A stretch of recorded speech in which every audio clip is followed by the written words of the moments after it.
pang nakaraang taon, inilabas ni Magalong ang mga nadiskubre niyang di umanong anomalya sa DPWH sa Cordillera Administrative Region o CAR.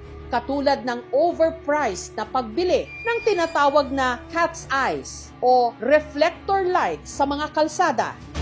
Ang aktwal na presyo ng bawat unit ng cat's eyes nasa 1,350 pesos lang. Pero ang nakalagay sa detailed unit price analysis ng DPWH, 11,720 pesos na ang presyo. Ibig sabihin, overpriced ng 10,370 pesos per unit. Kung may 100 cat's eyes sa kalsada, gagastos ang gobyerno ng mahigit 1.1 million pesos sa halagang dapat lang sana 135,000 pesos. Sa computation ni Mayor Magalong, 9.8 billion pesos ang kabuang halaga ng naibulsa para lamang sa cat's eyes.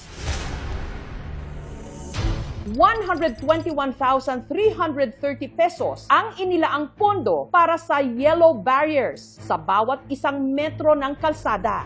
Pero ang aktwal na presyo lang daw nito, 20,000 pesos. Malinaw na ang kickback kada isang metro mahigit 100,000 pesos.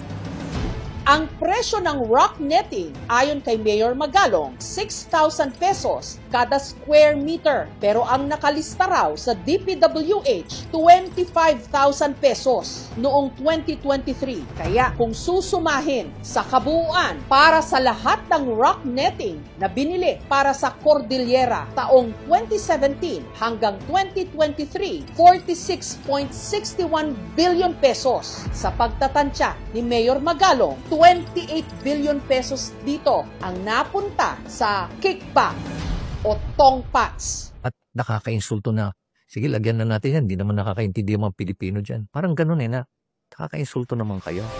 Inaral din daw ni Mayor Magalong kung magkano ba ang hatian ng mga nangurakot. Mayor, kayo rin po yung nagsabi na kung pie chart yung budget para sa isang proyekto ng gobyerno, 30% lang pala yung napupunta sa actual cost. For the execution. And then, average kasi lumalabas ng mga 40 to 45, di ba? Pero wala pa yung profit ng contractor. Sabi mo, nag-impose siya ng 15%, 30% na maiwan. Okay. Yun yung 30% na gagamitin niya. So, ang tanong ko sa kanya, how will you be able to execute it? Paano mo ma-assure na quality yan? Sir, hindi sir. Pipilitan kaming mag-substandard. Kaya walang bakal yung mga nakikitang proyekto. Kaya po yung semento napakanipis. Ganun din pati yung asphalt overlay, mga road opening.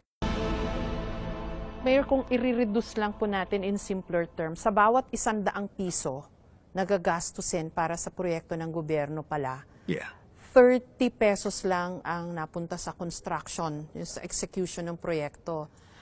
8% sa tax. So, VAT is 7% and 1% is bond.